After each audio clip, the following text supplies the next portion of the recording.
Here's how to import bookmarks into Helium Browser from another browser. First, open Helium Browser. In the top right corner, click the three-dot menu. From the drop-down, find and click Bookmarks. Then select Import Bookmarks in Settings.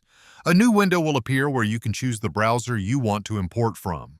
This can be Chrome, Edge, Firefox, or another supported browser. Select the browser you want, then choose what you want to import. For most people, importing bookmarks is enough, but you can also bring over your browsing history, search engines, or extensions for a more complete setup. Once you're ready, click Import. The process usually only takes a few seconds depending on how much data you're transferring. After that, your bookmarks will appear in Helium Browser automatically. That's it. Your bookmarks are now transferred and ready to use.